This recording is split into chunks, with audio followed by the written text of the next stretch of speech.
अस्सलामु अलैकुम वरहमतुल्लाहि वबरकातुहू।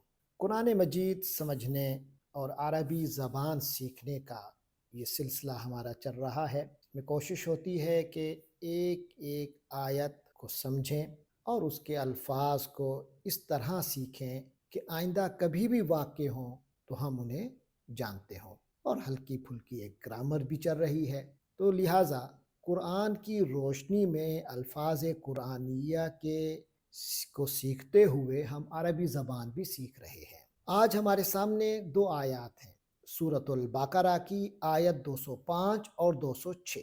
अऊज़ु बिल्लाहि मिनश शैतानिर रजीम, बिस्मिल्लाहिर रहमानिर रहीम। वइज़ा तवल्ला सआ फिल अर्दि लियुफ़सिद फ़ीहा व युहलिकल हर्स वन नस्ल वल्लाहु ला युहिब्बुल फ़साद। वइज़ा क़ील लहु इत्तक़िल्लाह अख़ज़तहुल इज़्ज़तु बिल इस्मि फ़हस्बुहु जहन्नम वलबिअसल मिहाद। सदक़ल्लाहुल अज़ीम। पहली आयत यानी आयत 205, उसमें फरमाया वइज़ा, और जब, तवल्ला।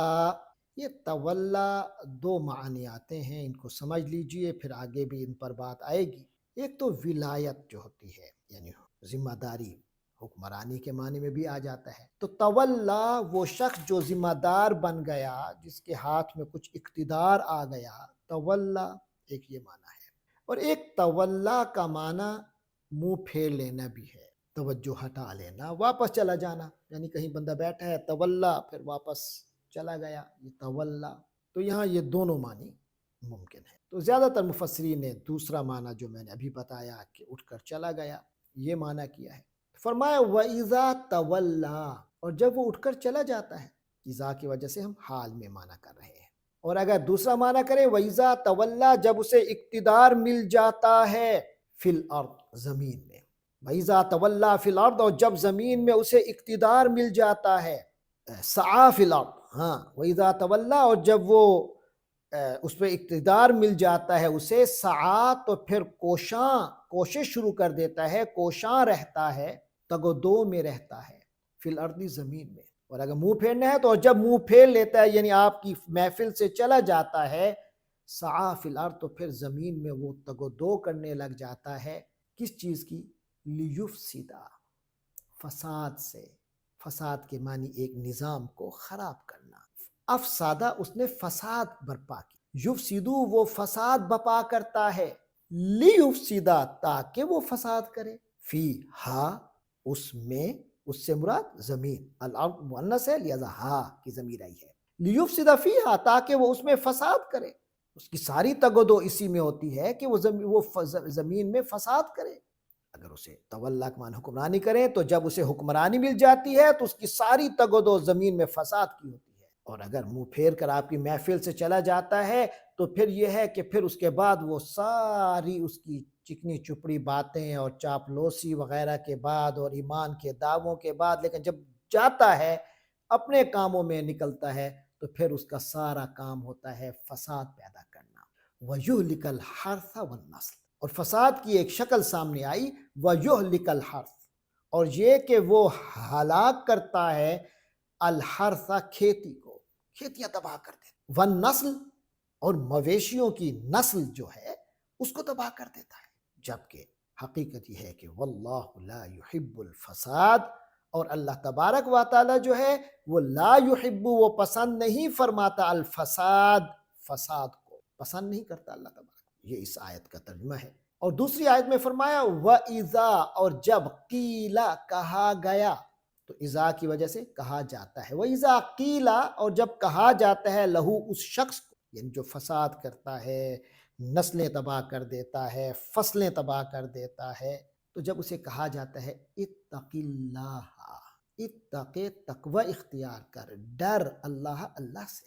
अख़ज़तहुल इज़्ज़ा, आख़ज़तहु, आख़ज़ा पकड़ लिया, आख़ज़त उस मुअन्नस ने पकड़ लिया, हु उस शख्स को। किस मुअन्नस ने उस शख्स को पकड़ लिया? अल इज़्ज़ा, ये लफ्ज़ मुअन्नस है। इज़्ज़त, झूठी अना, इज़्ज़त नफ्स, तो उसकी झूठी इज़्ज़त नफ्स ने उसको पकड़ लिया, उस पर कंट्रोल कर लिया, बिल इसमें, गुनाह की बदौलत।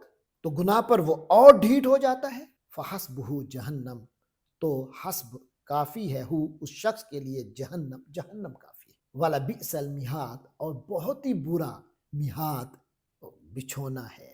تو وہ جو جہنم جو ہے وہ بہت ہی برا بچھونا ہے، ٹھکانہ ہے۔ تو با محاورہ ترجمہ کر لیتے ہیں۔ فرمایا وَإِذَا تَوَلَّى سَعَىٰ فِي الْأَرْضِ، تو جب وہ منہ پھیر لیتا ہے یا اسے اقتدار مل جاتا ہے، سَعَىٰ فِي الْأَرْضِ لِيُفْسِدَ فِيهَا، تو زمین میں ساری اس کی تگ و دو یہ ہوتی ہے کہ وہ فساد کرتا ہے، وَيُهْلِكَ الْحَرْثَ وَالنَّسْلَ، اور کھیتیاں اور نسلیں تباہ کرتے ہیں۔ وَاللَّهُ لَا يُحِبُّ الْفَسَادَ، جبکہ اللہ تبارک و تعالی جو ہے وہ فساد کو کسی صورت پسند نہیں فرماتا۔ وَإِذَا قِيلَ لَهُ اتَّقِ اللَّهَ، اور پھر جب اسے کہا جاتا ہے کہ اللہ کا ڈر کرو، ڈر رکھو، اللہ کا تقوی اختیار کرو، أَخَذَتْهُ الْعِزَّةُ بِالْإِثْمِ، تو پھر تکبر اس کو گناہ پر اور آمادہ کر دیتا ہے اور ڈھیٹ ہو جاتا ہے۔ فَحَسْبُهُ جہنم، چنانچہ ایسے شخص کے لیے جہنم ہی کافی ہے۔ وَلَبِئْسَ الْمِہَادُ، اور جہنم جو ہے وہ بہت ہی برا ٹھکانہ ہے۔ یہ آج کی دو آیتیں ہیں۔ گزشتہ آیت میں آپ کو یاد ہوگا بتایا گیا تھا وَمِنَ النَّاسِ مَن يُعْجِبُكَ قَوْلُهُ فِي الْحَيَاةِ الدُّنْيَا، اور کچھ لوگ ایسے ہیں کہ ان کی جو باتیں ہوتی ہیں چکنی چپڑی سی، وہ آپ کو بڑی پسند آتی ہے، اور دنیا کی زندگی کے لیے وہ یہ سب کچھ کرتا ہے۔ تو فرمایا اسی بندے کا نقشہ یہ کھینچا گیا کہ جب وہ سامنے تو چکنی چپڑی باتیں کرتا ہے، اپنے ایمان کے دعوے کرتا ہے، وَيُشْهِدُ اللَّهَ عَلَىٰ مَا فِي قَلْبِهِ، اور اپنے دل کے بارے میں گارنٹی دیتا ہے کہ یہ اللہ کو گواہ بنا کر کہہ رہا ہوں، میرے دل کی بات ہے۔ کوئی بتائے وَهُوَ أَلَدُّ الْخِصَامِ، وہ سخت جھگڑالو ہے۔ وَإِذَا تَوَلَّىٰ سَعَىٰ فِي الْأَرْضِ، اس کی یہ حالت ہے کہ اگر اسے اقتدار مل جائے زمین پر تو پھر لِيُفْسِدَ فِيهَا، تو پھر اس میں فساد کے لیے تگ و دو کرتا رہے، تباہی و بربادی کر دے۔ یا آپ کی محفل سے چکنی چپڑی باتیں کرنے کے بعد جب پھر کے جاتا ہے تو پھر وہ اپنی کرتوتوں میں لگ جاتا ہے، زمین میں فساد پھیلاتا ہے، کھیتیوں کو تباہ کرتا ہے، وہ نسل اور نسلیں اور مویشیوں کو ہلاک کرتا ہے۔ لیکن یاد رکھو کہ اللہ فساد کو پسند نہیں فرماتے۔ اور پھر ان کرتوتوں کے بعد جب اسے کہا جاتا ہے کہ اللہ کا ڈر، اللہ سے ڈرو، تو اسے بڑی عزت نفس کا خیال آ جاتا ہے۔ وہ سمجھتا ہے کہ مجھے چیلنج کیا جا رہا ہے، لہٰذا اور ڈھیٹ ہو جاتا ہے اپنے گناہوں پر۔ فرمایا سے بندے کے لیے تو جہنم کافی ہے، اور وہ بہت برا ٹھکانہ ہے۔ یہ اس کا ایک عمومی مفہوم ہے۔ خصوصی ایک سیاق و سباق کے حوالے سے مفسرین نے ایک روایت پیش کی ہے۔ وہ ایک شخص اخنس بن شریک نامی ایک شخص تھا جو مدینہ منورہ آیا اور نبی پاک صلی اللہ علیہ وسلم کی خدمت میں بڑے ایمان کے دعوے کیے، اللہ کو گواہ بنا کر اس نے باتیں کی کہ میں اللہ کو گواہ بناتا ہوں کہ میں ایمان لے آیا ہوں۔ لیکن جب وہ واپس گیا تو رستے میں مسلمانوں کی کھیتیوں کو بھی تباہ کرتا گیا، اور ان کے جو جانور اور مویشی تھے ان کو اس نے ذبح کر دیا، ان کو قتل کر دیا، ان کو مار دیا۔ تو یہ آیات، گزشتہ آیت جو گزشتہ دن ہم نے پڑھی 204، اور آج کی جو دو آیات ہیں 205 اور 206، اس حوالے سے یہ جو ہے سیاق و سباق میں پیش کی جاتی ہیں۔ بہرحال اللہ تبارک و تعالی ہمیں اس قسم کے ظالموں سے محفوظ رکھے، اور ہمیں بھی ایسے کردار سے بچنے کی توفیق عطا فرمائے۔ وآخر دعوانا ان الحمد للہ رب العالمین۔